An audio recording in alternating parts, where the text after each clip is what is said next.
Hello, welcome to Casual Veteran Gamer. So, Lae'zel, she's the final companion I need to go through. She is everyone's favourite Githyanki, I assume. And you see her right from the beginning. It's impossible to miss her at this point, I think. Or very difficult anyway. So she jumps down. She thinks that you're under the control of the mind flayers. And then she gets this connection with you. And there's pretty much no way to not let her come with you. Skip through that. And let's have a quick look at her from the beginning. She is, well, she's a Githyanki. She's a fighter. Her strength is 17, which is very high. About as good as we can get at level 1. And the fighting style she took is great weapon fighting, which means if she rolls a 1 or a 2 on a damage die for an attack with a two-handed melee weapon, the die is re-rolled once. So this works very well with great swords because they have 2d6 damage, so they roll 2 damage dice. So 1/3 of the time when you roll a 1 or a 2, you get to re-roll it, and on average you'll make your damage higher. So as long as you're equipping her with a two-handed weapon, she will be doing very decent amounts of damage. And I can't tell if this is a good thing or a bad thing, but she comes with Githyanki half-plate, so it just has an armor class of 15, and we can get a maximum of a +2 from dexterity in half-plate, the Githyanki half-plate. And going by the D&D 5th edition rules, this half-plate is the best mundane medium armor we can get a hold of. And this is, if you don't want to take Lae'zel, take this early on from her. Anyway, sure, she's pretty good at melee, and she'll join you on the Nautiloid no matter what you do. So you'll go to the helm, fighting things on the way. There's one item I would definitely advise that you pick up on the Nautiloid. So the item that we want from the Nautiloid is from Commander Zulk. For those of you who have played before, I'm sure you'll know this. It's not necessarily the best weapon in the game, but it's a really good starting weapon to get. And the item that Commander Zulk has, and also gets you a level up, what he has is the Everburn Blade, which does 2d6 slashing plus 1d4 fire damage, and that fire damage is permanent. It says ever burning an arcane flame that cannot be quenched. On her turn, we'll give that to her. I don't know if we can do it right now. Yeah, we can't do that right now. Fair enough. We'll give it to her. It doesn't have any extra bonuses to hit, so I've been kind of lucky that the Mind Flayer has gone after the Cambions. So now, here we can see Lae'zel in all of her glory with Commander Zulk's flaming blade.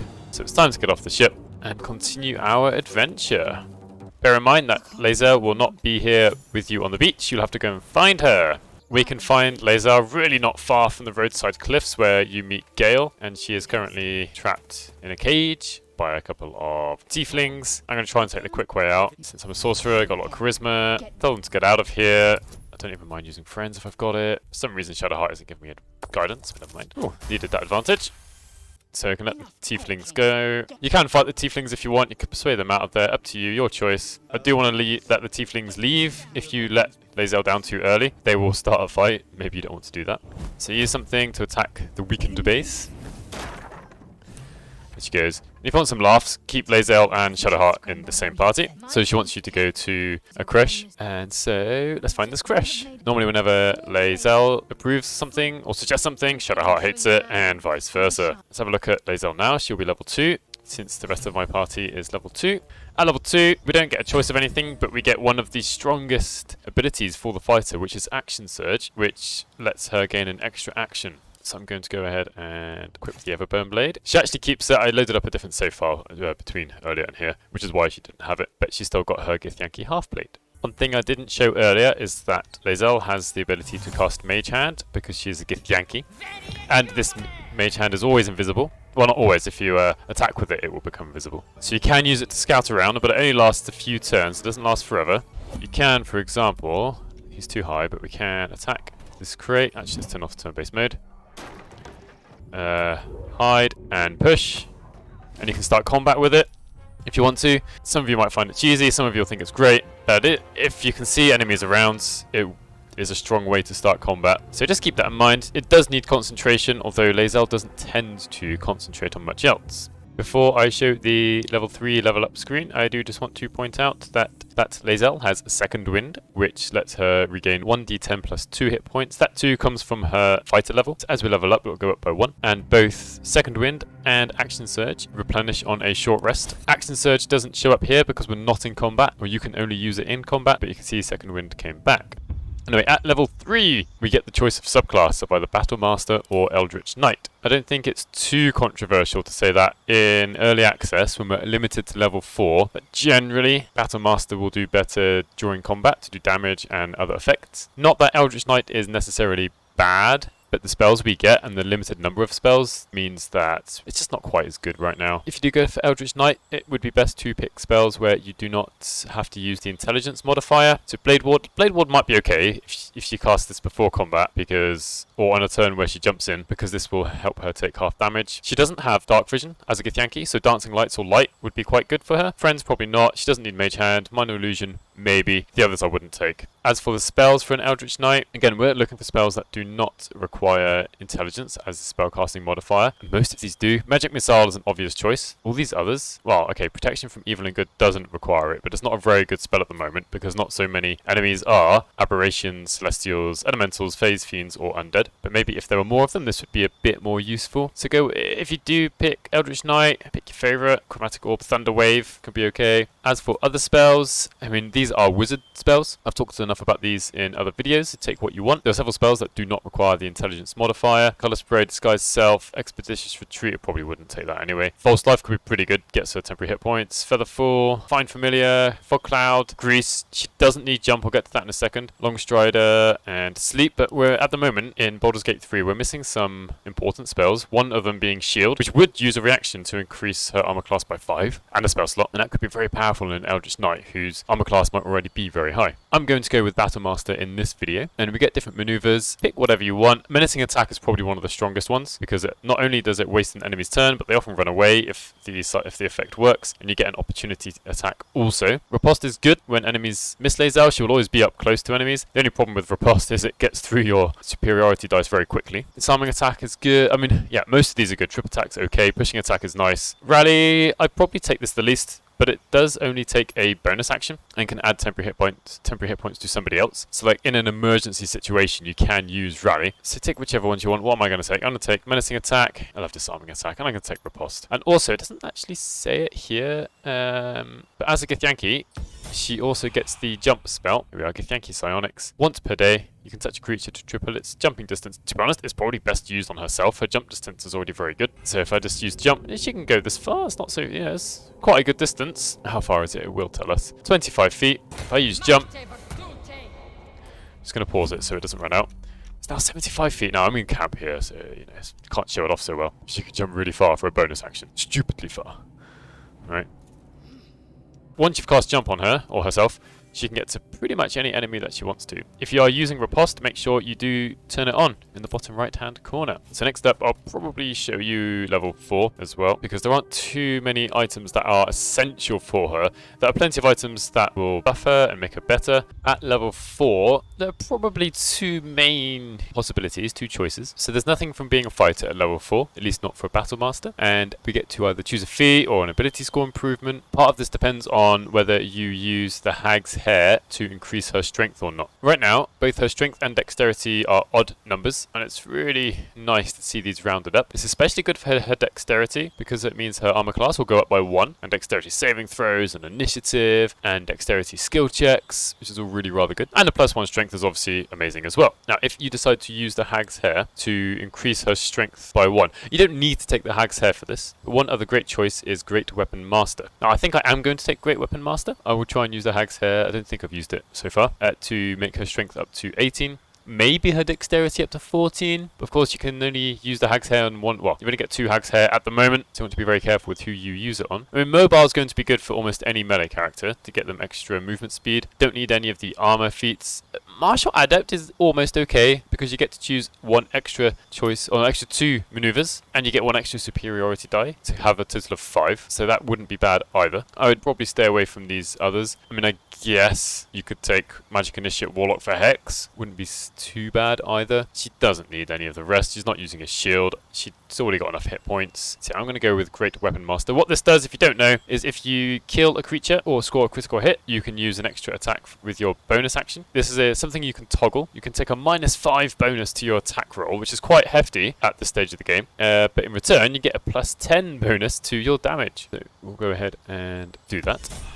Which is why if you get the Hag's Hair and use it for strength, it helps if you're going to be using Great Weapon Master. And you can turn it on and off down here in the bottom right. So if I turn it on, I'm not obviously going to go and hit anybody. It's only a 25% chance to hit because I've got -5 Great Weapon Master all in. If I turn it off, it's 50%. Right, the total value goes up by 25%. You can hide. Oh wow, let's go for a star in this time. Right, 60%. We hide 84%, but if we turn on Great Weapon Master, it goes down to 58%. Now, advantage changes the percentages, obviously in your favor. So only use that if you're willing to take the risk. It's really good if it's on an enemy that is held or slept or something like that. But the plus 10 damage doesn't get doubled on a critical hit. Keep that in mind. It's just a flat plus 10 bonus. If you decide to kill the Sword of Tyr, kill Anders, there is the Sword of Justice, which is a +1 greatsword, plus it gives the ability to cast Tyr's Protection, which is Shield of Faith. I'm going to equip that. I prefer this over the Everburn Blade. That plus 1d4 fire damage is nice compared to a greatsword, but especially when we've got Great Weapon Master. +1 to hits are amazing. Really, really help. +1 damage is okay, I suppose. And the average damage from the Everburn Blade is 2.5 damage anyway, so it's not too much of a decrease in damage. And you can dip the Sword of Justice into a flame with a bonus action if you really wish. So what Lae'zel can now do, anybody can do this, it doesn't have to be Lae'zel. Once per battle, which means it's very frequently, so you can cast Shield of Faith on anybody, cast it on herself, and her armor class is now 18, which isn't so bad. If she got +1 dexterity, which I'll try and get soon, she'll get an armor class of 19, which is pretty good considering she doesn't have a shield. She can lose concentration on this, especially if she casts Mage Hand, so do keep that in mind. So yeah, off to the hag we go. So Lae'zel was on her way to the hag's house, to the tea house, and she came across the swamp, and in the swamp, she can see a reinforced greatsword, which isn't actually a special greatsword. It's got decent value, but it also has a reinforced helmet. There's nothing special about this helmet, it is just a mundane helmet, but it's nice to give to Lae'zel because she will be potentially the target of attacks since she jumps in the middle of everything. And until you get a magical helmet, this is a good item to have in the helmet slot. It requires medium armor proficiency, so it's not just for Lae'zel, and you can also find these in several different merchants. You don't have to find it here in the swamp, it's free here, that's all. Now sadly I didn't catch the menacing attack I did on video, but Lae'zel used menacing attack on Auntie Ethel here, which made her frightened. And while frightened, I just want to point this out, a frightened creature has disadvantage on ability checks and attack rolls. So what I'm going to try and do, see here when Lae'zel moves, Auntie Ethel should hopefully get an opportunity attack. You can see a red arrow. Oh, there we are, that worked out anyway. Oh, it didn't work out as well as I wanted it to. What I was going to try and show is that Auntie Ethel will take an opportunity attack with disadvantage since Lae'zel is within sight, and then Lae'zel would be able to use riposte back. It turns out that the red cap did it, although Lae'zel missed with her attack.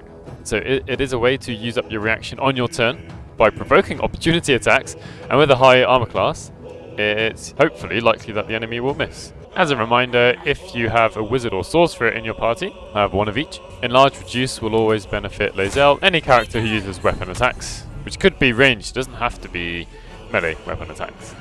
Now since Lae'zel has a +1 weapon and she's got bless, well let's look at her chance to hit. Normally it's 85%, that's pretty good. Just stick on Great Weapon Master, that goes to 60%. It's, to me, that's starting to get to the area, to get to the point where it might be worth trying. There we are, 20 damage. 3 from 2d6, that's pretty poor. It's a 1 and a 2. Makes me wonder whether the Great Weapon Biter is actually working or not. +1 from the weapon, +2 from the strength, and +3 from 1d4. And hopefully after we go and fight Auntie Ethel down in her little lair, that'll be another +1 from the strength. We just scored a critical hit, and even though I didn't have the Great Weapon Master all-in toggled, I get a bonus action attack, which also works if you kill somebody at the same not at the same time. If you kill somebody, you also get the chance to use a bonus action for an extra attack. So if you've seen some of my previous videos, just going to go over again, like if you get Auntie Ethel down to a low number of hit points, I don't know the exact value, but I go with roughly around 10. She will start a dialogue, and you get the option to spare her life or take the power. If you pick keep the girl or take the power, you automatically get some hair that increases your strength by 1, but then you get a choice of another hair. Or let's try one of the others. I don't normally do one of these others. Let's use Deception because my sorcerer is best at that. To class 20. There we are. That was lucky. Can't use friends. Haven't got any guidance going. But +6 on that roll. It's quite nice. And we have some Auntie Ethel's hair. Are you done whining yet? So if we keep Myrina and the power, we get some hair, which is +1 bonus to strength. I would suggest if you are focusing on Lae'zel and you want to take Auntie Ethel's hair, and you don't like Myrina, get Lae'zel to have the strength hair and then choose some dexterity hair for her. Anyway, so I've got Lae'zel selected, assume the hair.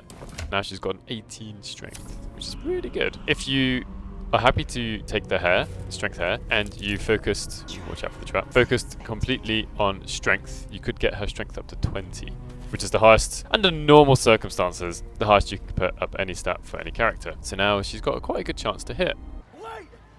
I would suggest getting Crusher's Ring for Lae'zel. Apart from jumping around, it will really help her run around the battlefield. I think anyone who is going to be primarily in melee range, Crusher's Ring will always be a good choice for them. And Lae'zel enjoys doing this. I'm sure she does. So after dealing with him, take it in whichever way you want. You can't steal it from him. If you just go through this more social way, although I did have a small fight with him, he will run over to the bridge to go and relieve himself, where you can assassinate him. So Lae'zel can easily handle this by herself. Oh, look at that, in one hit. Perfect.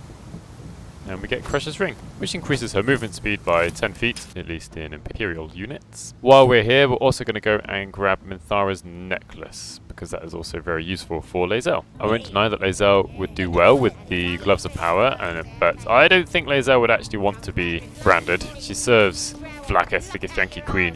I don't think she would readily submit to another power. So we're going to skip that for now. Of course, if you want to do that, please go ahead. It would be very good for her. She is going to be inflicting Bane on people, but she's going to go straight to Minthara. So after Shadowheart used Minor Illusion to split these two up, Lae'zel, I haven't actually shown this yet. She can use Cleave, which can attack multiple enemies at once. And if she had a critical hit, she would have actually been able to have a bonus action attack. So we're going to go get Minthara's necklace, and then I'll show you that in a second. I know not everybody likes surfaces, but I do just want to point out that at the moment we've got a 70% chance to hit Minthara, which is pretty good, but could be better if you've got somebody with Chromatic Orb. Now obviously if I hit Minthara, it will also potentially hurt Lae'zel. So if you're worried about that, create a surface, and there's no chance to resist the acid surface, so now we've got an 80% chance to hit, 55% chance. Great Weapon Master all in isn't worth it, I don't think. So I could hit Minthara. Just want to check. So we could also... Ooh, maybe we could use... Oh, that's not a very good chance to hit, is it? Fairy Fire is also going to be good. We don't want to hit Lae'zel, if we can help it.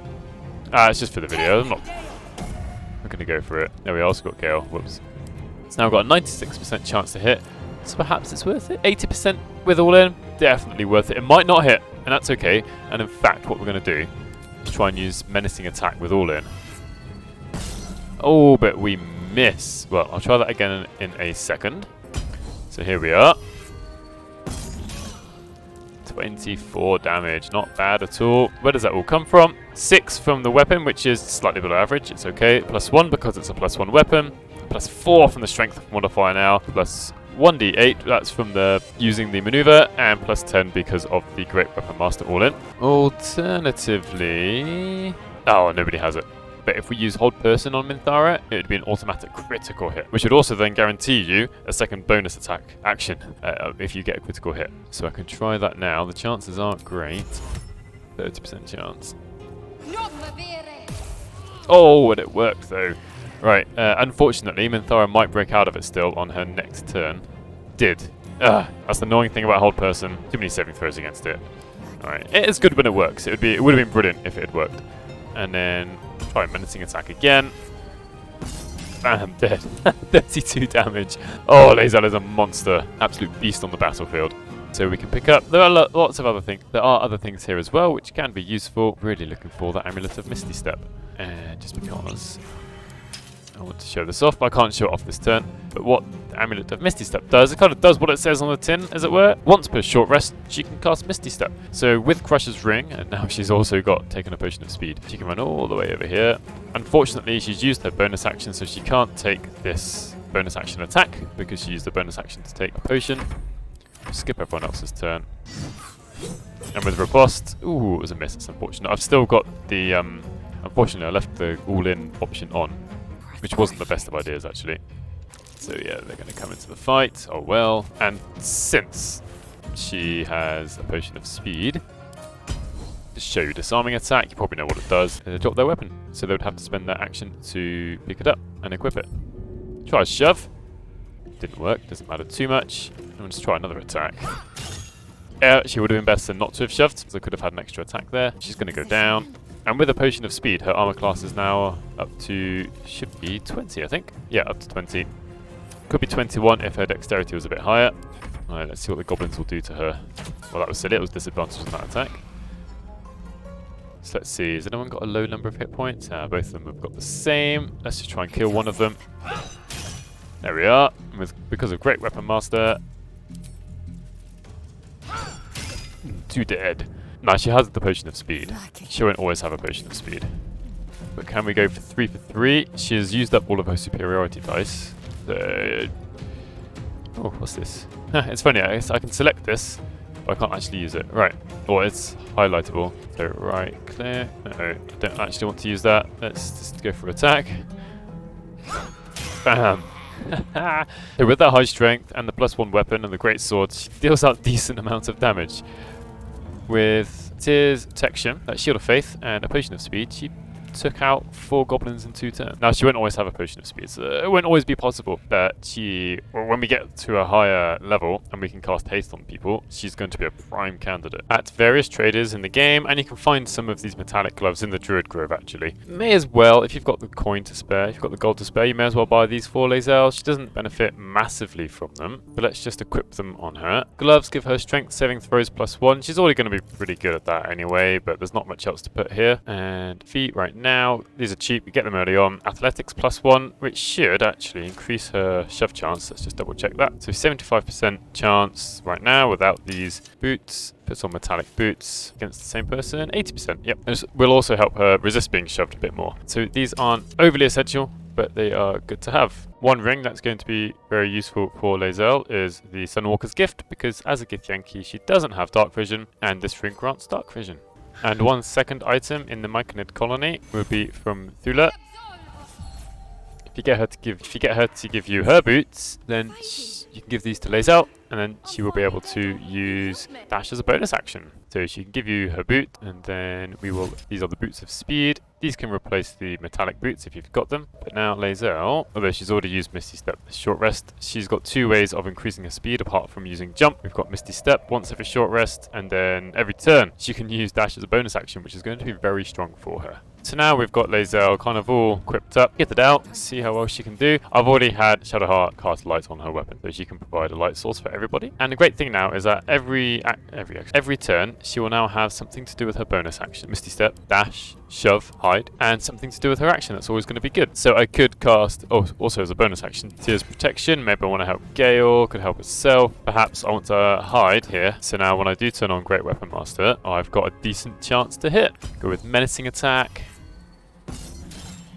So 28 damage, and I mean that was 8 on 2d6, which is slightly above average, and 5 on 1d8 is about average. Like we could expect maybe a tiny bit more. And with Action Surge, obviously Action Surge just once every short rest. Perhaps now I don't want to use that, and perhaps I'm worried about the future. No, I don't need to use jump now because I can probably use Misty Step or dash. So let's just go for, let's use her weapon skill, Lacerate, try and get some bleeding going. So Lae'zel has just dealt 42 damage. She cannot do that every turn because she used Action Surge. I do appreciate that, but she will be able to kind of help do high amounts of damage in a single turn, kind of help to burst down enemies. And now Gale can basically finish this thing off.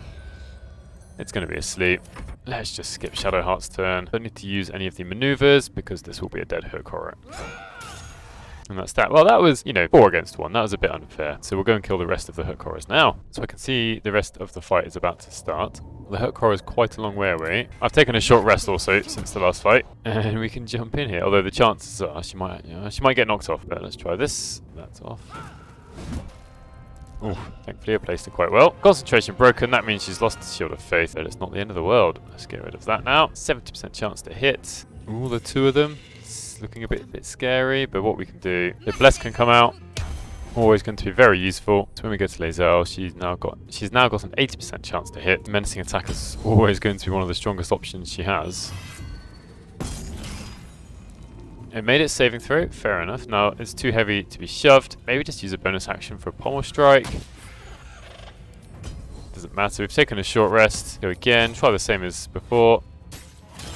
This time it is bleeding. And so now that this Hurt Horror up here is dead, the Hurt Horror down there is a bit too far away. Got 2 options, could use Misty Step or use the Boots of Speed. I would probably prefer to use the Boots of Speed since we can do it every turn, whereas Misty Steppers want to put a short rest, so you want to make sure that it's definitely the right time to use it. I've also enlarged her with a Sorcerer, so she should have an extra chance to shove. Can she shove this yet? Probably not. Oh, I should use a bonus action. So she'll do some extra damage on her turn. Re-maneuver dice. I would say use these almost every fight, and after every fight take a short rest. So Lae'zel is completely replenished every short rest. You're going to spam Menacing Attack, because when it works, it's just very good. Okay, it didn't go anywhere, so we get another turn. Maybe I want to try and finish it off with the other characters before sending Lae'zel up here, because Misty Step, she'll be able to get there on her turn.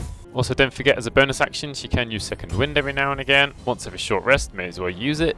Don't need Cleave. I'm going to keep some maneuver dice in case I want or get to use Riposte, so hit for 17 damage. And she makes quite a good combo with Gale, because she's fairly good at getting enemies down, and then Gale sends them to sleep. So when it comes to her turn on Great Weapon Master and just finish them off. And had the fight continued, because she killed someone and got a critical hit, well, or at the same time, she could have used her bonus action for an attack. So let me know what you think about Lae'zel. I think she's an absolute beast in combat. I'm always happy to have her in the team. What feats do you give her? Do you give her Great Weapon Master? Do you give her... Ooh, look at this. Right, because she's enlarged, she's got a 96% chance to shove. Poor Filro the Forgotten. Do you not like her? Some people don't like her because of her demeanor, which is, you know, fair enough. Hopefully you've learned something from watching this also. Thank you very much for watching. If you made it this far, please consider subscribing, and hopefully I'll see you in the next one. What weapon did it drop?